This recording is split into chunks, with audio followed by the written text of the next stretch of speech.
Hello guys, welcome to today's video. Today is a retro review. I just looked at when the last one was. I cannot believe it's almost been a year since I last did one of these videos. We're going to try and make these more regular because we've got a lot of cameras to go through and I actually don't know why it's taking me so long to get another one out. So 1D Mark II. We're going to look at some of the photos I've just taken of this. There's very limited options at the moment. The weather's been very on and off here in the UK. I've taken a few photos. I've even cropped the last image in so you can sort of see the quality of the images even cropped in. This is an 8 megapixel camera. So we're going to look at those images right now and then we'll talk about the feel and the usage of this camera afterwards. So let's head into those photos now. Okay, so the first image here we've got is of a pond lily. We've got a little fly there on the corner as well, which is still actually quite sharp. You've got a tiny bit of a reflection going on here as well, but this is more to bring out some colours and a bit of colour dynamics there, and to show you what the greens look like and everything like that. So as you see, I focused in the middle here. This was on 7200 f2.8 at 2.8, and you've got really a very sharp photo, usable, nice separation from the background, so the fly is still in focus. It's in line with the centre of the flower here. A little bit of reflection, but very usable photo. Next photo here is of flower here. I was very limited to my options with the weather and what was going on, but threw this on at f2.8, trying to get some of that separation just to show you sort of what that would look like. So in the centre we've got the plant nice in focus, and then on the right hand side this plant is going towards me, so you've got that out of focus, and then you've got the background separation there as well. You've got a little bit of shake from the plant above. I was shooting at 1/2000th of a second because of how bright it was, but you still have got some shake there, which is unusual to see, but the physical colours and the sharpness of the image are absolutely fine. Now the final image here I've cropped in 100% just to sort of show you that you can crop in on an 8 megapixel photo. So this is a fly bee or something that's sat trying to get the nectar from this plant here.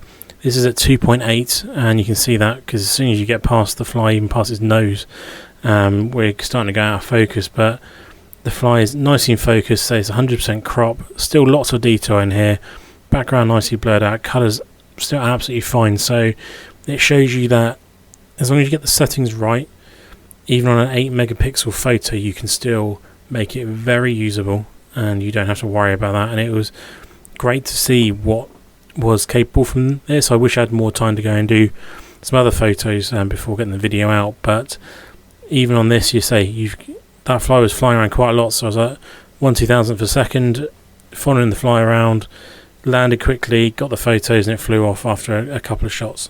So nice sharp photo, can crop it in, don't have to worry at all.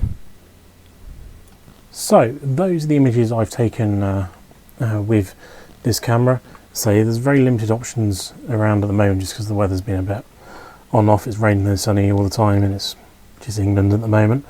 These are all taken on a 70-200 f2.8 Mark I, so it matched the camera fairly well, worked incredibly well. The thing that always gets me going back to one of these older cameras and using them is, one, they're a little bit smaller. These are almost like the size of an R3, so a little bit smaller than like the big 1DXs, the 1DX Mark II.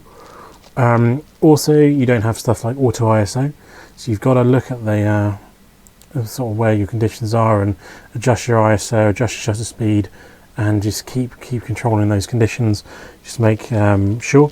And also navigation wise, instead of usually when you have like an ISO button on the top, or you have your back button focus stuff, you don't have any of that. You have to hold down one of the buttons on the back and you get to your menu pop up on here to change everything around, or on the top of the screen if you got it that way around, and it takes a little bit of getting used to.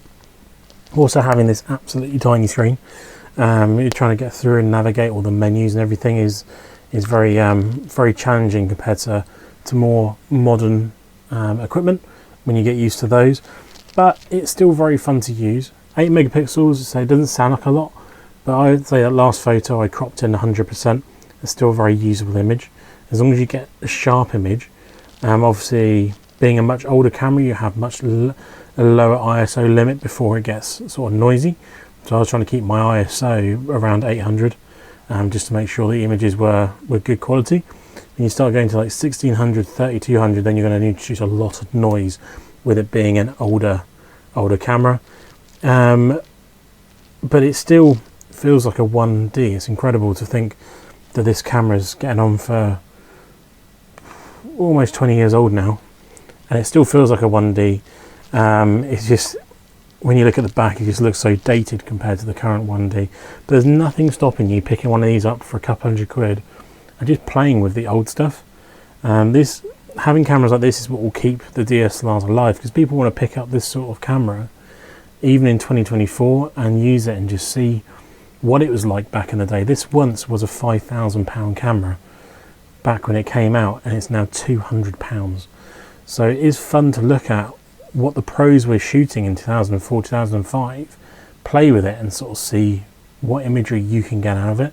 And that's why I do these retro review videos, to show you step by step, going through all these cameras, what images and what quality images you can get out of these cameras, just to show you what the pros you used to have to deal with. So now you've got ISOs that go up to 400 and 1000 if you really need it to go that high, and you can still get a usable image out of a 25,000 ISO photo, when back in these days you're looking at 1600 ISO and you were starting to struggle. So I'm finding it really fun going through these. I hope you are enjoying these videos too, because the only reason I do these is hopefully for you to enjoy them. If you don't enjoy them, there's no point in me doing them. So let me know in the comments if you're one of the lucky guys who got one of these when they first came out and upgraded from the Mark 1 to the Mark 2, and tell me what photography you used to use it for. If you want as well, share the photos if you've still got them to hand. But like the video, as you always do. We are less than 40 subscribers away from 1,000, which is a massive achievement. So thank you all for your continuing support, and I will catch you in the next one. Thanks as always, guys. See ya.